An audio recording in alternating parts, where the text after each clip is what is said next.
25 मई को असम की सरकार यूसीसी बिल यानी कि यूनिफॉर्म सिविल कोड बिल लेकर आ चुकी है और अब हो सकता है कि यह तीसरा राज्य बनेगा आजाद भारत में जहां पे यूसीसी यानी कि समान नागरिक संहिता लागू हुई है। इसके पहले 2024 में उत्तराखंड में यूसीसी लागू हुआ था, उसके बाद अभी हाल ही में मार्च 2026 में गुजरात में और अब अगला नंबर शायद असम का है। तो आखिर ये यूसीसी है क्या? बहुत पहले एक लाइन में साधारण भाषा में हम कहें तो ये होगा मतलब कि जैसे कि शादी है, तलाक है, भरण पोषण है, संपत्ति का बंटवारा है, इन सब से रिलेटेड जो कानून हैं अभी सारे धर्मों में हम देखें तो अलग अलग देखने को सामान्यतः मिलते हैं। अब इसे एक करने की कोशिश है, यही मूल रूप में यूसीसी है। और इस पर बहुत सारे विवाद भी हैं, बहुत सारे इस पे सवाल आते रहते हैं कि इसको लागू करना कितना ठीक है, कितना नहीं है। तो सबसे पहली बात कि भारत के संविधान में यूसीसी के बारे में लिखा है, यूनिफॉर्म सिविल कोड के बारे में लिखा है, लेकिन वो कोई मौलिक अधिकार नहीं है। इसी वजह से अभी तक इतने सालों में देश में यूसीसी आ नहीं पाया है।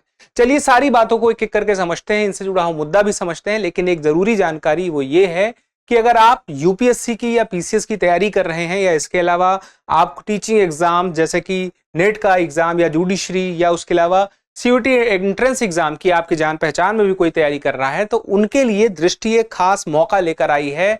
दृष्टि लर्निंग ऐप, जो दृष्टि का प्लेटफॉर्म है लर्निंग का, वहां पर जितने भी लाइव ऑनलाइन कोर्सेज हैं सब पर अभी 50% तक की छूट चल रही है। और ये 50% की छूट लिमिटेड समय के लिए है। जिसको भी इसका लाभ लेना है वह दृष्टि लर्निंग ऐप पे जाए, वहां पे कोर्स बाय कर सकता है, उसको इसका लाभ मिलेगा। या फिर उसको कोई अतिरिक्त जानकारी चाहिए तो इस नंबर पर कॉल कर सकता है 8750187501।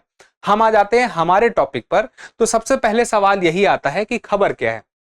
देखिए, असम में विधानसभा में द यूनिफॉर्म सिविल कोड 2026 पेश किया गया। और किसने पेश किया? संसदीय कार्य मंत्री अतुल बोरा ने सीएम हेमंत बिस्व शर्मा की ओर से यह बिल सदन में रखा। चलिए, ये तो हो गई कि खबर थी। अब इसी को हमें जांच पड़ताल करनी है। तो ये सबसे पहली बात यही कि तीसरा राज्य हो जाएगा जहां पे यूसीसी आएगी। लेकिन मैं आपसे कह रहा हूं कि आजादी के बाद तीसरा राज्य होगा जहां यूसीसी आएगी, अगर बिल पास होता है तो। लेकिन दरअसल कुल 4 राज्य हो जाएंगे एक तरह से देखा जाए, क्योंकि एक राज्य है गोवा। और गोवा में यूनिफॉर्म सिविल कोड 19वीं शताब्दी से, यानी कि जब भारत आजाद नहीं हुआ था, जब पुर्तगाली वहां पर थे तो पुर्तगालियों ने एक कॉमन लॉ बनाया था इन्हीं सब मामलों को लेकर के। तो वो यूनिफॉर्म सिविल कोड जैसे अभी राज्यों में बन रहे हैं उससे थोड़ा सा अलग है, लेकिन उसे भी वही माना जाता है। अब बात आती है यूसीसी क्या है। तो मैंने पहले ही कहा था कि एक ऐसी समान नागरिक संहिता जहां पे विवाह, तलाक, बच्चे की कस्टडी, गोद, संपत्ति का उत्तराधिकार या भरण पोषण, इन सब चीजों को लेकर के क्या कानून है, क्या एक रूपता है, वो सबके लिए लागू होगी, यही यूसीसी है। तो अभी की जैसे हम बात करें पर्सनल लॉ चल रहे हैं, जैसे मैंने आपसे कहा था ना, तो हिंदू धर्म में अलग है, मुस्लिम धर्म में अलग है, ईसाइयों मतलब हमें बहुत सारे अलग अलग मिल जाते हैं। लेकिन यूसीसी की बात क्या होगा, सबको एक ही नियम मानने पड़ेंगे, एक ही कायदे से चलना पड़ेगा। और बात की जाए तो आखिर इसका आधार क्या है, कोई राज्य सरकार किस बेस पे यूनिफॉर्म सिविल कोड लेके आ रही है, और इसको चैलेंज करना मुश्किल है, आसान नहीं है, क्योंकि भारत के संविधान में लिखा है। और इस पर डॉक्टर भीमराव अंबेडकर भी सहमत थे कि देश में यूसीसी होना चाहिए। लेकिन इसे फंडामेंटल राइट के तौर पे नहीं लाया गया, इसको लाया गया नीति निर्देशक तत्व में अनुच्छेद 44 में और संविधान के भाग 4 में है। यानी कि इसको न्यायालय से लागू नहीं कराया जा सकता, लेकिन सरकारें कानून बना सकती हैं। अब अगली बात आती है भारत में इसके ऐतिहासिक पृष्ठभूमि क्या है। तो 19वीं शताब्दी में देखिए कोशिश हुई, बहुत सारे ऐसे काम हुए जो ब्रिटिशों ने ऐसा काम किया कि जो आपराधिक कानून थे उनमें एक रूपता लाई पूरे देश में जहां उनका शासन था, जो व्यापारिक कानून थे उसमें एक रूपता लाई जहां पे उनका शासन था। लेकिन जो पर्सनल, जो व्यक्तिगत कानून थे, जैसे मैंने यही कहा, शादी, तलाक, भरण पोषण, संपत्ति, बंटवारा, गोद, इन सब के मामलों में व्यक्तिगत कानूनों में इन्होंने दखल नहीं दी, क्योंकि ये उनके लिए विद्रोह का संकट पैदा कर सकता था। फिर उसके बाद जब भारत आजाद हो रहा था तो यहां पर आजादी के दौरान भी यूसीसी की वकालत की गई संविधान सभा में भी। और 1950 में जब आया संविधान लागू हुआ तो वहां पे चूंकि इसका विरोध भी हो रहा था तो उसके चलते इसको शुरुआती तौर पे रखा गया नीति निर्देशक तत्व में। अब 1985 का शाह बानो केस एक बड़ा महत्वपूर्ण है, जहां पे तलाक का मामला था और उस तलाक के बाद जब बात हुई भरण पोषण की तो वहां के संदर्भ में जरूरत पड़ी यूसीसी पर, यूनिफॉर्म सिविल कोड पर। ये कहा सुप्रीम कोर्ट ने कि हमारे देश में एक ऐसा कानून होना चाहिए, और सरकार ने मुस्लिम वुमेन एक्ट 1986 पास किया था, जिसमें यह था कि जो भरण पोषण की आवश्यकताएं हैं उसमें हम बात कहें कि कुछ चीजें हैं जो मिलनी चाहिए। इद्दत के समय पे एक खास समय होता है लगभग 3 महीने के आसपास का, जिस दौरान पे जो भी उनके खर्चे होंगे वो जरूरतें हैं वो पूरी होनी चाहिए। लेकिन शुरुआत में तो इतना ही था एक महिला के लिए, लेकिन बाद में इसमें बदलाव किया गया, यानी कि अब यहाँ पे क्योंकि सीआरपीसी के तहत शाहबानों ने मांग उठाई थी, यहाँ पे मामला यही था कि भरण पोषण के लिए कौन जिम्मेदार होगा और वो कैसे मिलेगा, तो वो कानून में जस्टिफाई नहीं हो रहा था, और यहाँ पर्सनल लॉ की वजह से, और उसके बाद फिर ये कानून ये बनता है और उसके बाद चीजें थोड़ी सहूलियत मिलती है। लेकिन ये 3 तलाक से अलग है। फिर उसके बाद सरला मुद्गल केस, सुप्रीम कोर्ट ने फिर यूसीसी लागू करने की अपील की और बहुविवाह और व्यक्तिगत कानूनों पर चिंता जताई 1995 में, और 2024 से 26 के दौरान हमने क्या कहा, फिर राज्यों के स्तर पर आना शुरू हो गए। अब उसके बाद भारत में ये राज्य याद रखिएगा, गोवा पहले से था, उत्तराखंड में फरवरी 24, गुजरात में मार्च 26 और असम में अभी आने को है। ठीक है, तो हम 4 अभी बोलेंगे नहीं, चौथा है राह में, और भी कई राज्य आना चाहते हैं। अब असम के इस पूरे बिल में है क्या, देखिए, बहुविवाह पर तो रोक लगा दी है और उल्लंघन पर 7 साल की जेल और जुर्माना भी है। भारतीय न्याय संहिता की धारा 82 के तहत कार्रवाई इसके लिए होगी। फिर विवाह की न्यूनतम आयु की अगर हम बात करें तो 21 वर्ष जो सामान्यता है ये पुरुष के लिए और 18 वर्ष महिला के लिए। अब देखिए, विवाह और तलाक का पंजीकरण आवश्यक है, बिना रजिस्ट्रेशन के नहीं होगा। गुजारा भत्ता, उत्तराधिकार, कानूनी संरक्षण, ये सब कुछ तभी सुनिश्चित हो पाएगा जब चाहे विवाह हो या तलाक हो सुनिश्चित हो। उसके बाद लिव इन रिलेशनशिप को अगर हम देखें तो हर राज्य में जहां यूसीसी आया है इसको लेकर के भी प्रावधान आए हैं। तो यहां पर भी एक ऐसा ढांचा है कि पंजीकरण कराना होगा और बच्चों को वैधानिक दर्जा छोड़ने पर गुजारा भत्ता मिलेगा। यानी कि लिव इन रिलेशनशिप पर रजिस्ट्रेशन करने की जो बात दिखाई देती है ये अब दिखाई देने लगी है, एक स्वीकार्यता की तरह दिख रहा है। अब कुछ अन्य मुख्य प्रावधान देखें तो हम जैसे कि 7 साल की जेल प्लस जुर्माना हो सकता है, जैसे कि बहुविवाह में। लिव इन में अगर कोई पंजीकरण नहीं कराता है तो क्या है, 3 महीने की जेल या 10,000 का जुर्माना। जाली दस्तावेज कोई जमा करता है तो 3 महीने की जेल, 25,000 जुर्माना। प्रतिबंधित रिश्ते में विवाह कोई करता है तो 6 महीने की जेल या 50,000 जुर्माना, या जबरन विवाह करवाया जाता है तो 7 साल की जेल। अब संपत्ति उत्तराधिकार में भी समानता की बात कही गई, क्योंकि ये तो पर्सनल लॉ ही इसी से जुड़ा हुआ है।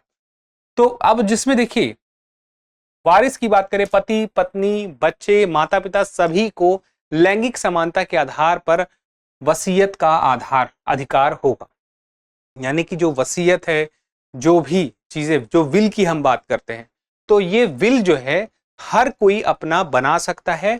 और दूसरी बात यह है कि संपत्ति पे अधिकार की बात करें तो सबका है, कोई ऐसा नहीं कि सिर्फ पुरुष को मिलेगा महिला को नहीं मिलेगा। अब उसके बाद अनुसूचित जनजातियों को देखिए छूट भी दे दी गई है, और यहीं पे विरोध शुरू होता है, क्योंकि जब यह बिल लाया गया और इसमें बताया गया कि जो शेड्यूल्ड ट्राइब है, जो पहाड़ क्षेत्र में है, जो प्लेन एरिया में है, दोनों के लिए छूट मिली है।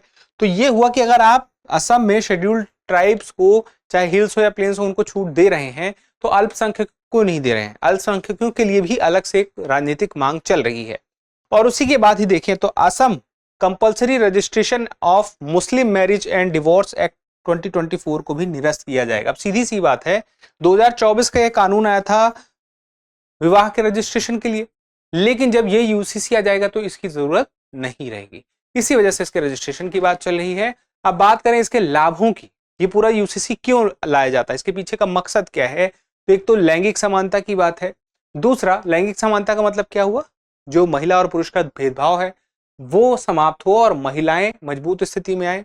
फिर राष्ट्रीय एकता की अगर हम बात करें तो हमारे देश में एक समान कानूनी ढांचा देश की एकता को बढ़ाने का ही काम करेगा। बाल विवाह की बात करें तो उसकी न्यूनतम आयु निर्धारित होने से उसके खिलाफ जब सजा होगी, उसका कानून का क्रियान्वयन किया जाएगा तो वो रुकेंगे। और हमारे देश में धर्मनिरपेक्ष शासन की तरफ बढ़ने का एक और कदम यह माना जा सकता है। और लिव इन से जो पैदा बच्चे हैं उन्हें भी सुरक्षा मिलेगी।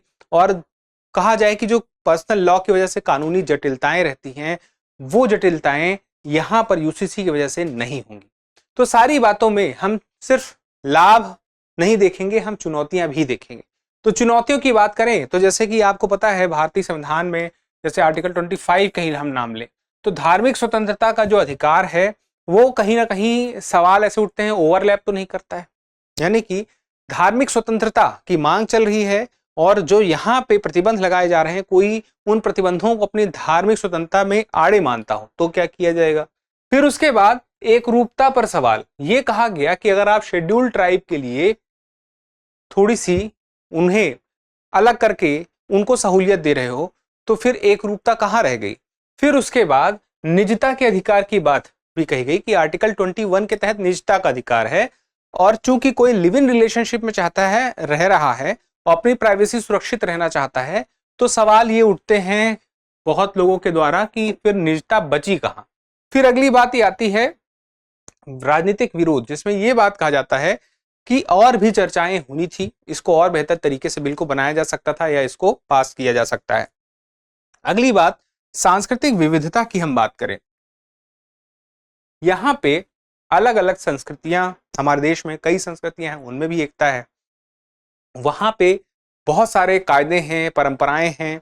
अब उनमें कहीं ना कहीं जब हम एक रूपता लाने की कहीं पे भी किसी स्तर पे कोशिश करेंगे तो हो सकता है कि थोड़ा सा इस बात का विरोध भी देखना पड़े और इस सब बातों के चलते एक दबाव ये भी रहता है हमारे देश में, क्योंकि लोकतंत्र है तो राजनीतिक दबाव भी देखने को मिलता है।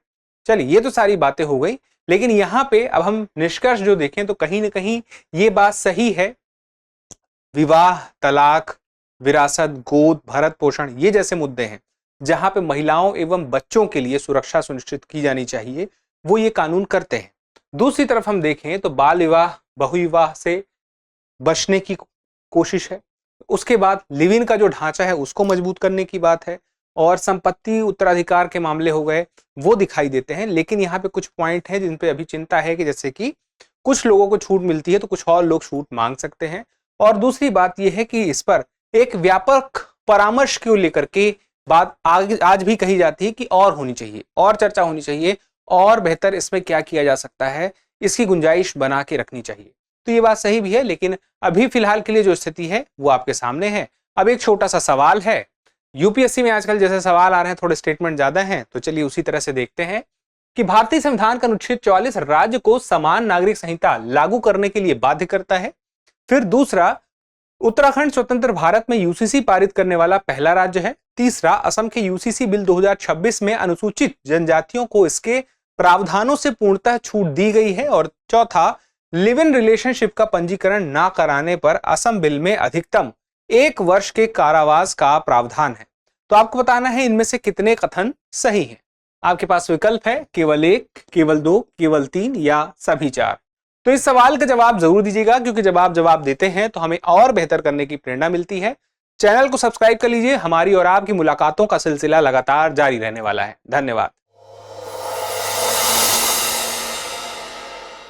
अब एग्जाम की तैयारी को और बेहतर करने के लिए हमारे चैनल को लाइक, शेयर और सब्सक्राइब करना ना भूलें।